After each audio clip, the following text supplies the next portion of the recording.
1992 ലോഹിതദാസിന്റെ തിരക്കഥയിൽ ജോഷി സംവിധാനം ചെയ്ത ഒരു ചിത്രമുണ്ട്, കൗരവർ. ഒരു കാലത്ത് ഈ സിറ്റിയിലെ പോലീസ് ഫോഴ്സ് മുഴുവൻ അവർക്ക് ഒന്നുമല്ലായിരുന്നു. അലിയാരുടെ വലം കൈ ആന്റണി. അവരുടെ പ്രീവിയസ് ഹിസ്റ്ററി മുഴുവൻ ഞാൻ തന്നോട് പറഞ്ഞല്ലേ. ഒരു കാലത്ത് ഈ സിറ്റിയിലെ മുഴുവൻ ഫോഴ്സ് അവർക്കൊന്നും അല്ലായിരുന്നു, അറിയാമോ? സിനിമയിൽ മുരളി അവതരിപ്പിച്ച പോലീസ് ഓഫീസറുടെ ഒരൊറ്റ ഡയലോഗ് മാത്രം മതിയായിരുന്നു ആന്റണി എന്ന ആ കഥാപാത്രത്തിന്റെ ഡെപ്ത് പ്രേക്ഷകരിലേക്ക് എത്തിക്കാൻ. ആ സിനിമയിൽ മമ്മൂട്ടിക്ക് എതിരെ നിന്നത് കന്നഡ സിനിമയിലെ ഒരു സൂപ്പർ സ്റ്റാർ നടനായിരുന്നു വിഷ്ണുവർദ്ധൻ.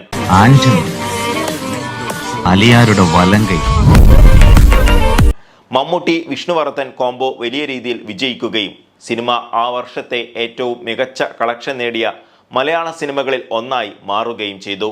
മലയാളികൾക്ക് അത്ര പരിചിതമല്ലാത്ത ഒരു മുഖം നായകന് എതിരെ വരുമ്പോഴുള്ള സ്വീകാര്യത മനസ്സിലാക്കിയ ജോഷി തൻ്റെ തൊട്ടടുത്ത വർഷം ഇറങ്ങിയ SN സ്വാമിയുടെ തിരക്കഥയിലെ ധ്രുവം എന്ന സിനിമയിലും വില്ലൻ വേഷത്തിലേക്ക് ഒരു കന്നഡ നടനെ തന്നെയായിരുന്നു കൊണ്ടുവന്നത്, ടൈഗർ പ്രഭാകർ. ജയിലിന്റെ ഒരു വാതിലും ഹൈദരുടെ മുമ്പിൽ തുറക്കാതിരുന്നിട്ടില്ല. സിനിമയിൽ മമ്മൂട്ടി അവതരിപ്പിച്ച നരസിംഹ മന്നാടിയാർ എന്ന നായക വേഷത്തിനോട് കട്ടക്കി പിടിച്ചു നിന്ന മലയാള സിനിമ കണ്ട ഏറ്റവും മികച്ച വില്ലൻ വേഷങ്ങളിൽ ഒന്ന്. ഒരു മികച്ച വില്ലനാണ് ഒരു മികച്ച നായകനെ സൃഷ്ടിക്കുന്നത് എന്ന് പറയാറുണ്ടല്ലോ. അത് എത്രത്തോളം സത്യമാണ് എന്ന് ധ്രുവം എന്ന സിനിമയിലെ ടൈഗർ പ്രഭാകർ അവതരിപ്പിച്ച ഹൈദർ മരക്കാർ തെളിയിക്കുന്നു. ആരാ ഹൈദരെ കാണാൻ വന്നിരിക്കുന്നത്? ഞാൻ, നരസിംഹ മന്നാടി. മന്നാടിയാർ ധീരനാണെന്ന് കേട്ടിട്ടുണ്ട്.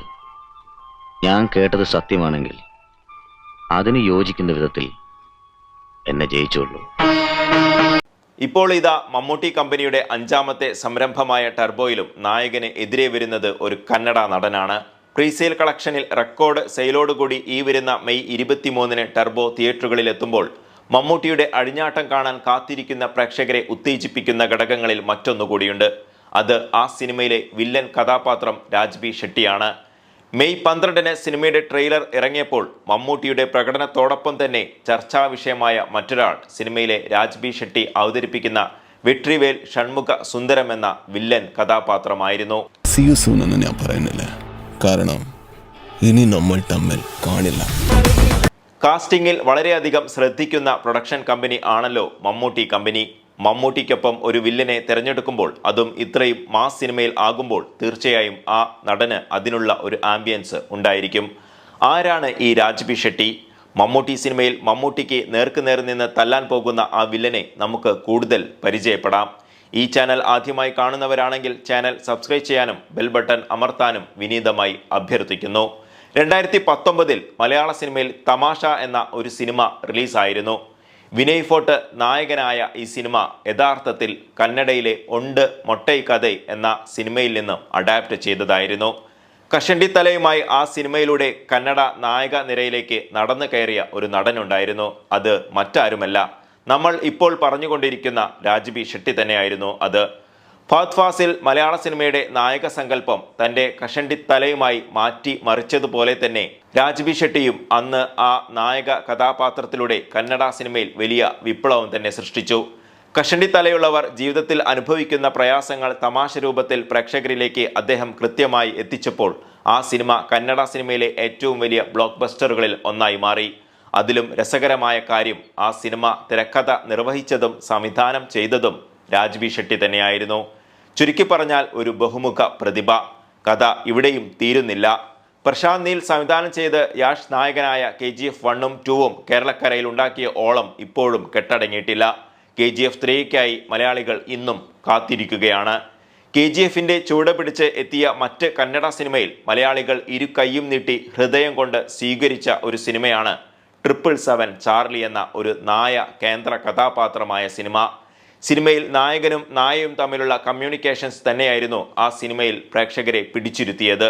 പ്രേക്ഷകരുടെ ഹൃദയത്തിലേക്ക് തുളഞ്ഞു കയറിയ ആ സംഭാഷണങ്ങൾ ഒരുക്കിയത് രാജ്ബി ഷെട്ടിയായിരുന്നു. 2021-ൽ ഇറങ്ങിയ മറ്റൊരു സൂപ്പർ ഹിറ്റ് കന്നഡ ചിത്രമായ ഗരുഡഗമന വൃഷഭ വാഹന എന്ന ചിത്രം തിരക്കഥ എഴുതി സംവിധാനം ചെയ്തതും രാജ്ബി ഷെട്ടി തന്നെയായിരുന്നു. സൈമ അവാർഡിൽ ഏറ്റവും മികച്ച ചിത്രവും ഫിലിം ഫെയർ അവാർഡിൽ ഏറ്റവും മികച്ച സംവിധായകനുള്ള അവാർഡും ഈ സിനിമയ്ക്ക് ലഭിച്ചു. ചുരുക്കി പറഞ്ഞാൽ മമ്മൂട്ടിക്ക് എതിരെ നിൽക്കുന്ന ആൾ ചില്ലറക്കാരനല്ല. ധ്രുവം എന്ന സിനിമയിൽ ഹൈദർ മരക്കാർ നായകനായ നരസിംഹ മന്നാടിയാരെ കുറിച്ച് പറയുന്ന ഒരു ഡയലോഗുണ്ട്. Half man half lion, Narasimha Mannadiyar എനിക്കൊത്ത എതിരാളി. Narasimham, half man half lion, എനിക്കൊത്ത എതിരാളി. പക്ഷേ ടർബോയിൽ ഈ ഡയലോഗ് പറയേണ്ടി വരിക ഒരു പക്ഷേ നമ്മുടെ മമ്മൂട്ടിയായിരിക്കും. കാരണം വില്ലൻ എന്തുകൊണ്ടും ടർബോ ജോസിന് ഒത്ത എതിരാളി തന്നെ. കൗരവർ, ധ്രുവം ഈ രണ്ടു വട്ടവും കന്നഡ നടന്മാർ മമ്മൂട്ടിക്ക് എതിരെ നിന്നപ്പോൾ സിനിമ ബ്ലോക്ക് ബസ്റ്ററുകളായിരുന്നു. ഇത്തവണയും ആ പതിവ് തെറ്റില്ല എന്ന് തന്നെ നമുക്ക് പ്രതീക്ഷിക്കാം. വീഡിയോ ഇഷ്ടമായ ലൈക്ക് ചെയ്യാനും സബ്സ്ക്രൈബ് ചെയ്യാനും ഒരിക്കൽ കൂടി വിനീതമായി അഭ്യർത്ഥിക്കുന്നു. അടുത്ത ഒരു വീഡിയോയുമായി വീണ്ടും കാണാം. അതുവരേക്കും ബൈ.